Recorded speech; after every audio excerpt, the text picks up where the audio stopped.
The idea with the workshop concept was to allow the artists to explore beyond what they already knew and then have a support system that allowed them to look at the challenges that they were facing and then be able to voice those so that they could work through them as opposed to allowing the obstacle to stop the progress. We began with sharing the process of being present first. So we had several different methods of teaching people how to be present. Instinct is a natural impulse based on a certain stimulus. Fire means flight. Reactionary. It's always reactionary. And you have no choice. It's just happening. Intuition, however, you do have a choice. You can override it because it actually speaks not loud. It's not like a shout or something. Intuition speaks very gentle. And if you're not listening, if you're not still enough, you won't even hear it. Intuition, which is the most important point for every artist. We follow our intuition, but very often the differentiation between intellect and intuition is not very clear. So we had people explore how would that look from their intellect and how would that look from intuition and how would they know the difference. We wanted to explore what would be possible if artists of different fields would merge their creativity and talents into one and the same piece of art. The challenge was to form true collaborations, to create a synergy that would produce new perspectives and processes beyond what each individual would be able to do. There's an interesting thing that comes out of this is that whereas art can be typically result-driven, what is the piece at the end? And really what we've discovered for ourselves, and we share it with everyone that will listen, is it's all about the process. The end result will be what it's going to be, but if you're not engaged in the process and really being there to experience it fully each moment as you're together, you know, that other artist may be a mirror just reflecting back to you exactly what your fears are, what your apprehensions are, what your limitations are, whatever it happens to be. So if we're in that process, that's the gift. We had them look at their, what we call known zone, which is the place that artists choose from when they remember certain things, when they know where to go. But at the same time, we made it very clear that when they choose from that zone, from everything that they already know, number one, they would choose from the past, and they would choose from what is predictable. By the end of the day, they were looking at possibilities, and they were excited about looking at things that they didn't already know. I really enjoy just getting to feel everybody who's going to be a part of this. You know, it makes you kind of wonder, why don't we ever watch those? And I find myself today at the entrance of I don't know where I'm going. Beautiful. It's much amazing than I was thinking, and I'm so thankful to be part of that. I'm really excited to see what will come up. Thank you. You know, the process we've already started, we've decided where we're beginning. You know, we're both excited about where it's going to take us.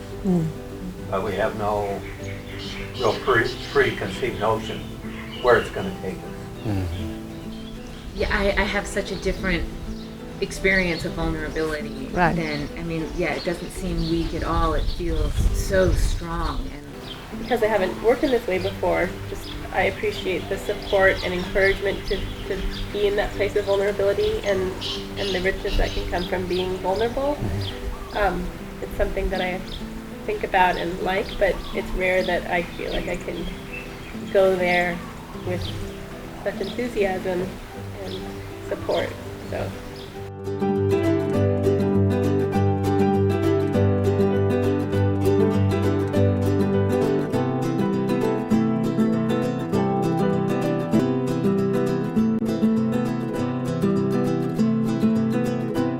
thinking about the show and knowing Bella and Ray, I was thinking it would be such an asset to the artist to be coached. I just knew that it would enrich their experience and therefore enrich the work that they're going to do.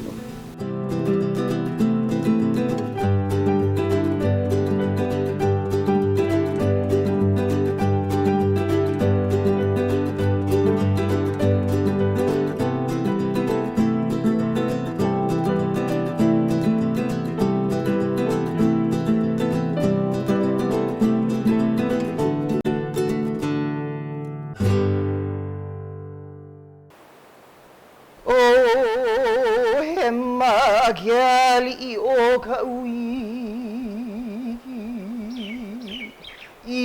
I know I Hawaii Guauli I Gabielle Kahikalulu I Gamakani Kahiao O Puna Wada Ai kawalaki o kuaka haka piko ka bigo o kiali la ve iluna I mapuena he ali ino kai haru I mokuhano o anana kukahua Gahua olina na hema I miero akwai olua mahe olua mahe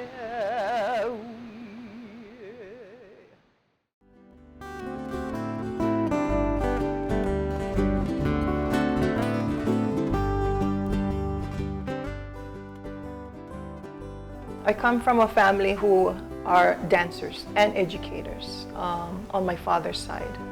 And so that kind of has been instilled in me from when I was young, education and our dance, which is what we do. I'm generally work in wood. I also work in oils.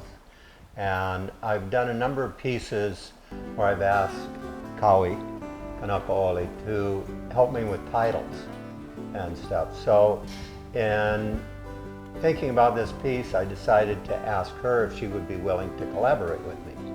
My idea was she's got this incredible wealth of knowledge of Hawaiian culture. She also comes from her lineage. Her grandmother was Edith Kanakaole. A ko'i honua is like a genealogical chant, but it's also a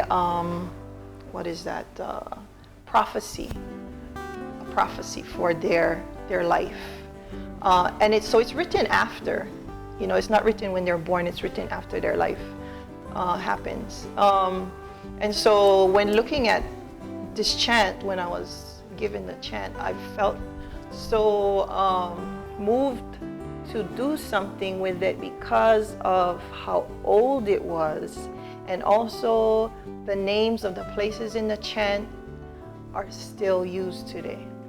And I felt like, we need to continue that. And this was a perfect way to honor that lineage and our ancestors' responsibility and our ancestors carrying out that responsibility by holding on to those names and giving those places its respect. The wood that's represented in here, almost all of it is from Hana. Some of it I actually grew myself. The lei pahoa, is from a boar's tusk in Milo wood, and Kaui supplied the boar's tusk. The rainbow, the dyes used were all natural dyes. Natural, native dyes. I really enjoyed working with Bob because I learned a lot about, the process. Actually, I learned a lot about his creative process which helps me in my creative process as someone who teaches hula, as someone who choreographs hula, someone who's interested in wood. So it was really good for me to see somebody else's creative process and kind of, think about my own and how I go about doing things.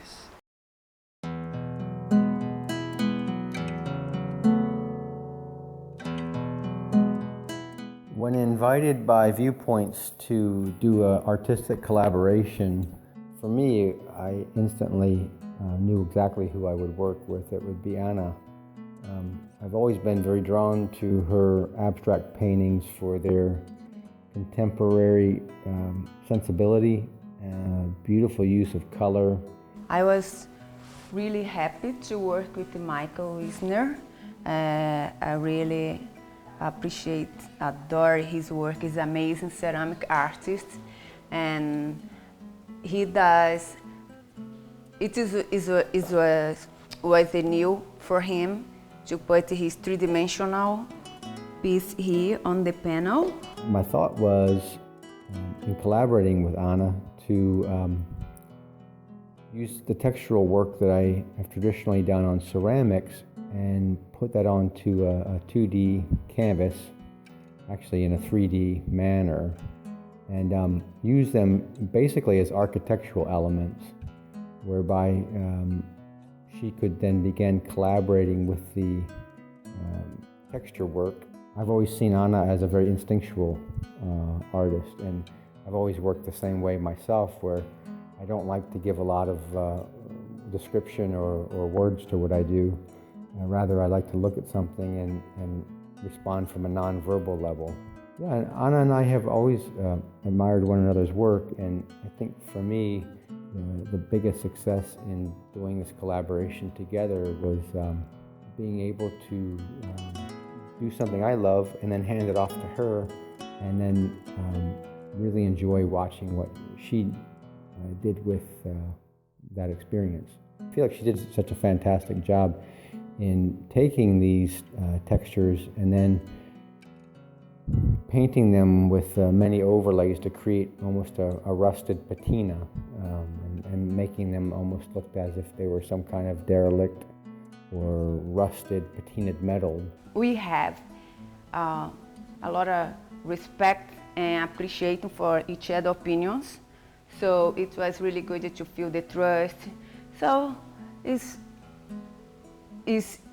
sometimes it's easier to work by yourself because you don't challenge too much yourself. At the same time, it's also really nice to have someone to share. It was much more than I was expecting, because at first I thought it was a project is something like much more technical. That was my first idea when I didn't know much about everything. And everything came up like much more in the emotional and the really relationship side. And then the whole process was really a collaboration, was really great.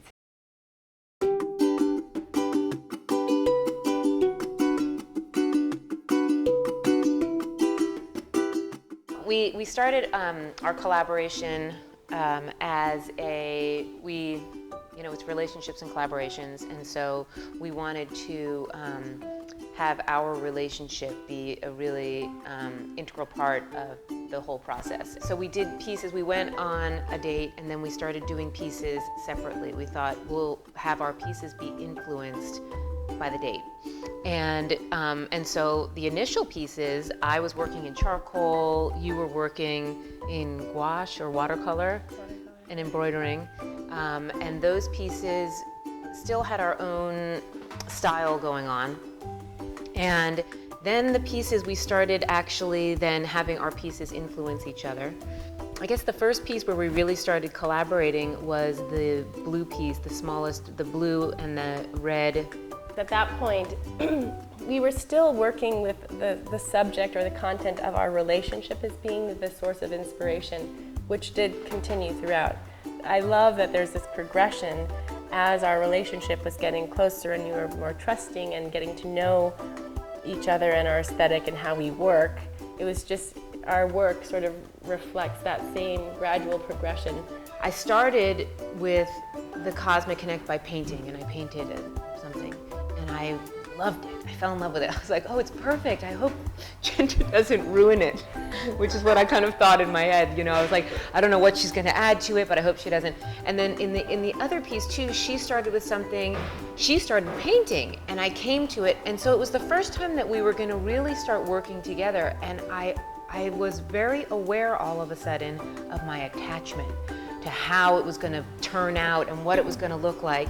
And so that first day, she painted something, and we switched, and I started painting on it. And it was this big revelation for me, like, I need to bring some of that back, because that is what is going to take this painting to the next level, or else it's just a painting that I've done, and I know how to do that.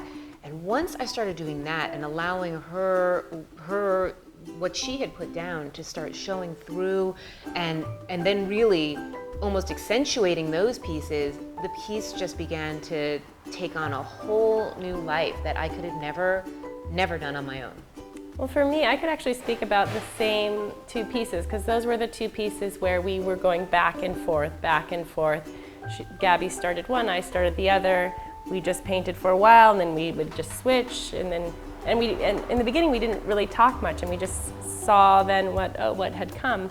And I think our final pieces are kind of a good example of how they're talking about the same thing, but in really different form.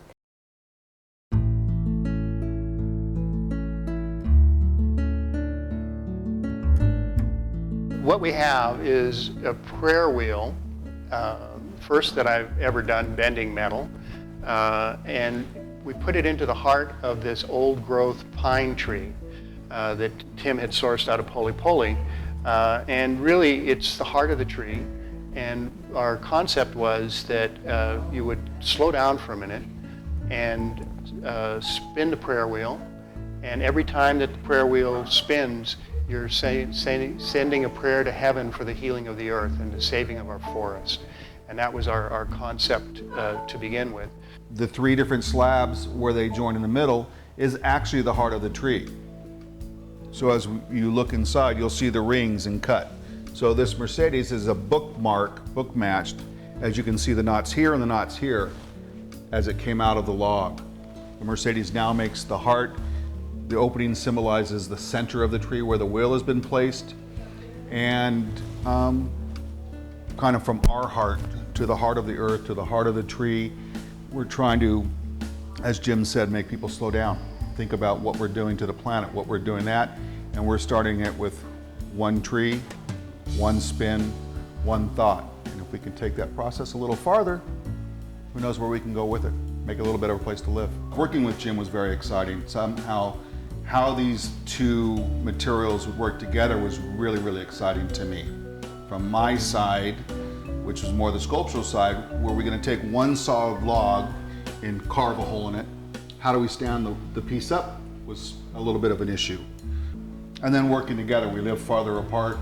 We both had kind of a lot of different conflicts happening as this thing came out. My sister passed away during the process.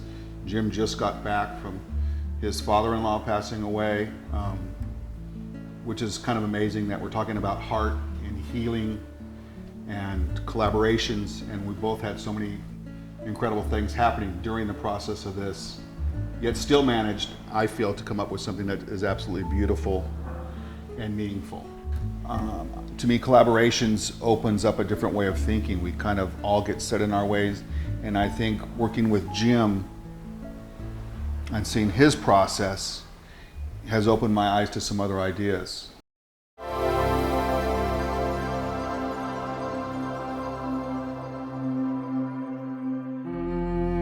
The original idea started out to be a very small, little intimate piece that was inspired. It was going to be about this wide. Right.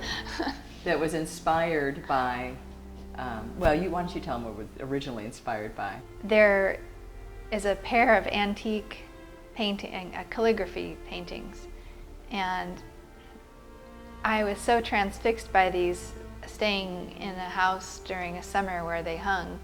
I didn't notice until I brought my friend with me who looked at it and said, "Oh, it's a Chinese character." But all I saw was the lines, every line in the character, it was like a triple brush stroke that ended up in a stylized bird.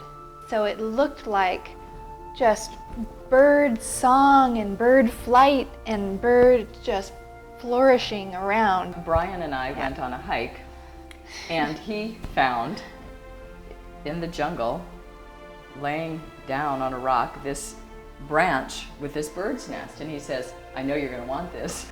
It just, the bird idea came up, and I said, "Well, we just found this bird's nest already perched in the branch. And so, what do you think?" So we knew that something was going to happen with that. And I knew I wanted transparency, and I knew I wanted the strength of the brush strokes and something, you know, for me to try and experience what it was to make free-flowing, somewhat powerful strokes that had something of the feeling of those birds I had seen. And then I knew I wanted it to be rigid, but I had never done something like this before that's semi-sculptural. And I mean, I imagined it might just take, you know, a couple of dipping in resin or something, like a couple times, but I found out it was an entirely, you know, much longer process to get it as solid as I wanted it. What started to come into being was this idea of a bird finding shelter or being caught in a storm, in the rainstorm. It has a shelter, like a roof kind of shelter shape. So it's I don't know, it feels good to me. And I realized that to use them in a non-traditional way, it could be used almost as a storyboard, but one that you can kind of dig into. So some things are hidden here, and that's fine, because I would like people to touch this piece and dig through it. So this was a new movement into working with another artist on a piece and seeing all that comes up around that. So what I'm walking away with is appreciating my love for collaborative engagement with another person, and especially someone who has a vision that feels like it's different than mine, but they connect.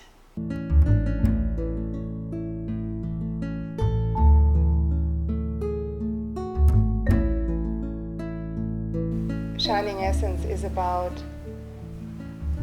getting through all the protections, the insecurities and the fears, getting through the conditioning and all the things we were told, what is true for us and who we are or who we thought we are, and to dig deeper, to find that place that is our true essence.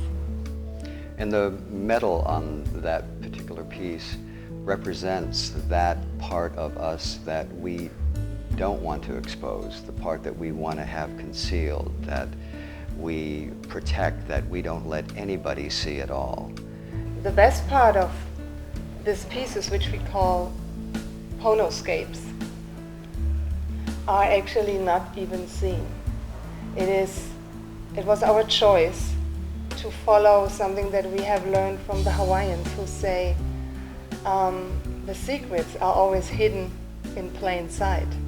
So we were trying to find a way to let the energy of the painting come into the room and influence in the most positive way the space in which this artwork hangs. So on the back of the painting, completely unseen to the observer, is what we call an energy tattoo. We wanted to create art, we call this Pono art.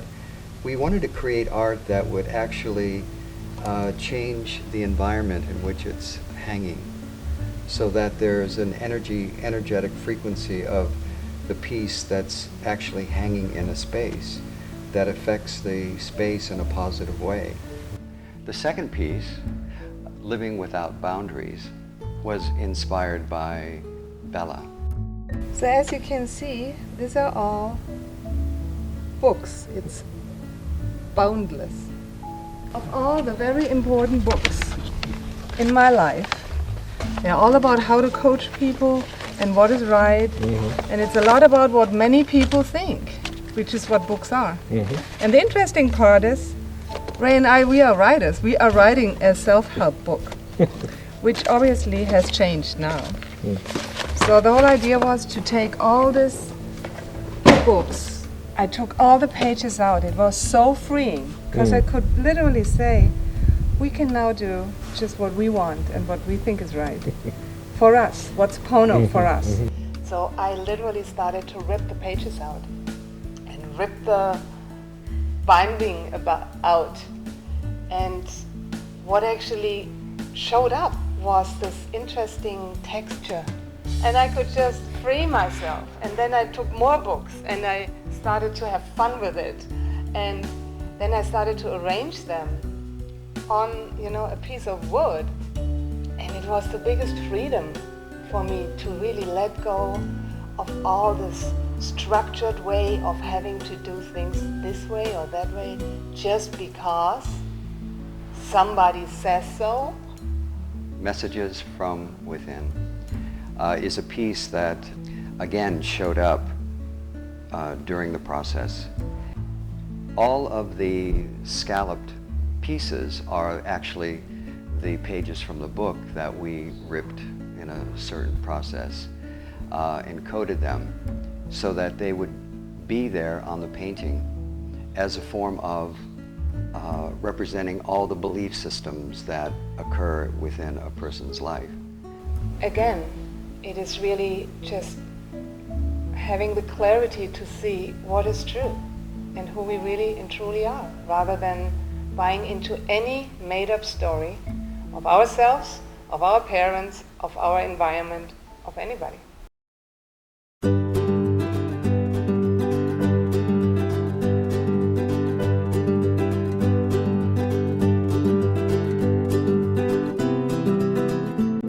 I usually am working very small, doing very tiny beadwork. I usually work in multimedia, images, oils. And there's a third partner, Sharie Liden, who she does a different type of beading. Initially it was going to be Sharie and I doing beadwork, and then we got the idea, well, she had these boxes from when she was doing her doctorate. 22 years ago, she's had these boxes for 22 years and held on to them and didn't know what to do with them. And when we got together, we were so on the same page in terms of the imagery that we wanted to work with, and the story and legend and myth and the richness of spirit. This box, this is the Vestal Virgins, and so that's like a multimedia piece, but then Sharie did the beadwork on that, and then Rona came with this perfect color bowl, and she just like put it in there, and it was like the perfect thing. So I feel like there's a lot of magic in these boxes. Like you couldn't really like say, oh, I want you to make this piece to go with that. It was more like they had a life of their own, and they kind of just decided what they wanted, and then they happened. This image was my favorite because it's Isis. And there's so much these days about Isis, and and she is the giver of life. She is an ancient goddess that I feel like we need to remember her in that light, and not in the light that our media is now using her name. I think we started like what we were attracted to, or what goddesses or what images really meant something to us. What really had meaning for us. For me, it was always like the Vestal Virgins, Pandora, things that were kind of a little bit like, I didn't really know how to express it or say it. But then what was also important to me was that each box on the opposite side has a message and a picture and like a meaning but I initially have an attraction or something that I feel needs to move or wants to be explored that's inside of me.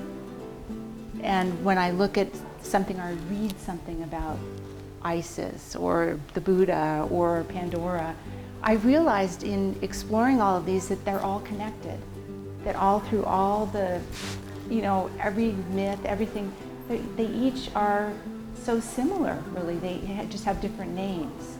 So then I was like, how can you even explore all of that? I think we all had the same vision, but carrying it out was brought up that we had different views, or that the vision, even though the vision was the same, the end product of what we saw was different. And so there was, for me, it felt like a lot of surrender. Okay, I had to just keep surrendering to the process. I think I'm still attracted to the same things, except that I can see how other people's vision can make something work so much better. Mm-hmm.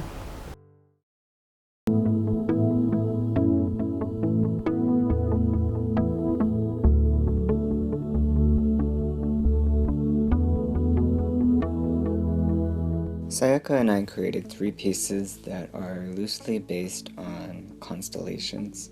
Some of them are pulling from specific mythologies, and some of them are a little more ambiguous. Both of us work with printmaking a lot. Sayaka works in woodblock and I work in silk screening as well as other media. She created a number of woodblock prints and then sent them to me in New York from Japan. And then using those pieces, I spliced them or reinterpreted them and then overlaid some of my own marks or incorporated my own silk screening into some of those works and then assembled the pieces. It was definitely a challenge working so far apart, but I was able to make a trip to Japan in early summer of this year. And during that time, Sayaka and I had a few brainstorm sessions and actually kind of simultaneously both came upon the idea of constellations. I think for both of us it really provided a fresh take on our own studio practices to see what happens when 2 very specific aesthetics are combined. I think it was like liberating and freeing in a lot of ways, and just really I think the start of or potentially so much more that could develop with time. And I think that the meetings, the collaborative meetings and workshops were definitely helpful in just setting the tone for keeping an open mind and really allowing the collaborative aspect of the show to reach its fullest potential.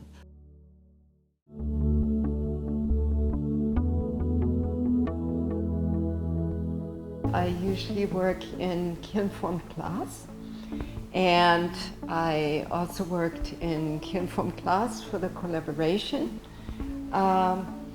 But we added one aspect that I usually don't use and that I was really excited about, which was carving and painting into the class. I usually work in oils and acrylic on carved wood. This is something I did for that piece as well. I mean, all the pieces.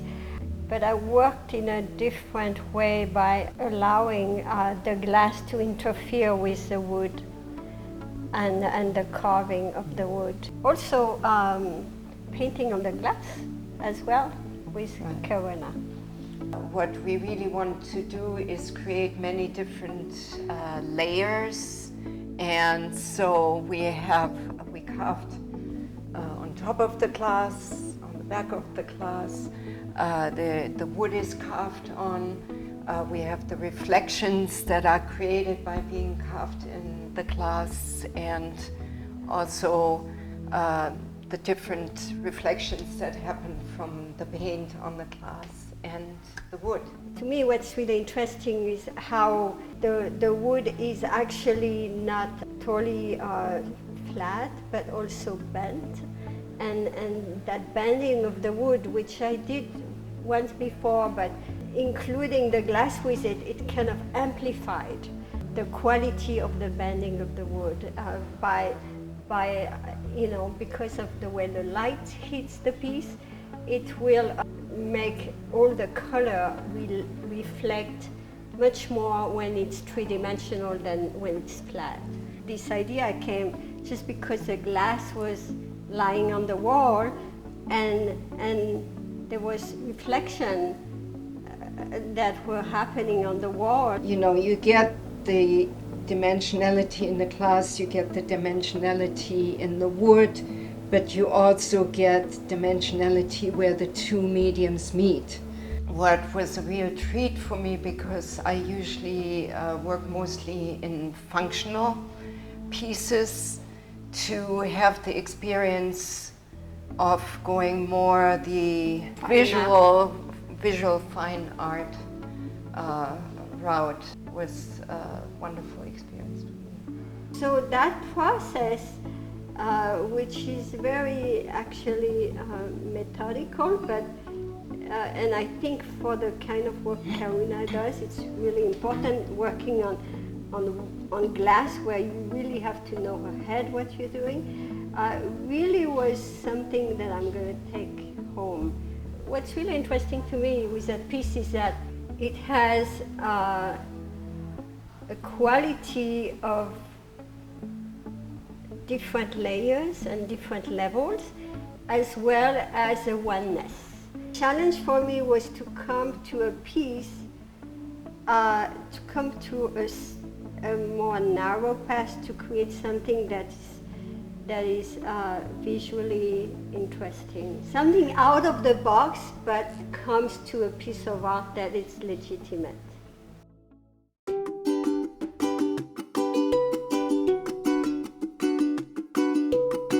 Celina and I were both going to make sketches of her. Who is she, and what might she look like? So Celina started working on a sketch, I started working on a sketch, and then a friend of mine came over for a few minutes. And by the time I came back, she had a beautiful sketch, and I went, well, I don't even need to bother. So we used that as just sort of get the feeling of where her dress went and how, all of that kind of stuff. And so then we went back, and then it changed from the sketch, but the basic feeling is there. And the feeling of the person, what the sketch Celina created really gives the feeling of who this person is. It was just really lovely. She kind of reminds me of just like someone that really knows what to do. Like everybody can trust her, and she's just like the right one to be ruler of everyone. She looks like a good person. She does look like a good person. We made a lot of decisions together, and then if I did something when she wasn't there, I would, kind of check in with her, or when she'd come over, I'd say, what do you think about this idea before moving forward? And I remember, I'll never forget, when we went to the first meeting of Joëlle and Oliver's, and Bella asked you, what does collaboration mean to you? And everybody was completely blown away by your response, which was a collaboration is when you work together and you trust each other. Well, like I was saying, I did have some challenges because I wanted it I would want things like super duper perfect, but what I learned from her is I just did it and it turned out like awesome. That process of starting with something completely unformed and allowing us to have a conversation with it, and then finding the form in it was really very fun. This is all new. I mean, this is brand new. It just evolved into something that was bigger and better than I think either of us could have imagined. And I noticed the collaboration became more, I think as soon as we started freeing up and playing with the textures and not having anything in mind, and then talking about, well, what could this become, or what could this be? And we had just learned to work together so well that we were, really felt safe, like I would with a seasoned artist, an adult. And that was really fun to see. But the other wonderful thing about working together is that Celina brought into the picture a playfulness, because she was 10 when we started, now she's 11.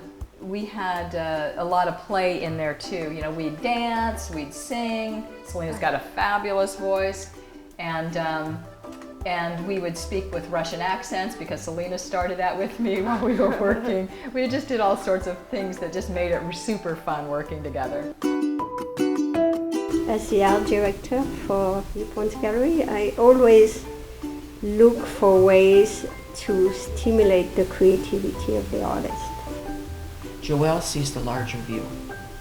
She is looking for the gallery to be fresh, to be new, and for it to be exciting for the collectors and the customers that walk through every day. This show, Relationships and Collaborations, stops them in their tracks. From artist to artist, this combination is exciting and stimulating to the people that come to the gallery. When a show like this opens, people flock to the gallery. They not only come to the opening, which is exciting and fun and very social, but you can't really see the art that night. It's too crowded, which is a wonderful, wonderful thing. I don't know another gallery on the island that has openings like Viewpoints. It's hard to get people to come to openings. Here, it's hard to keep them away. It's quite exciting. But what happens afterwards when the gallery opens again on a regular day, especially in the first week following a show, is this excitement of people coming back. And they're coming back to see the art.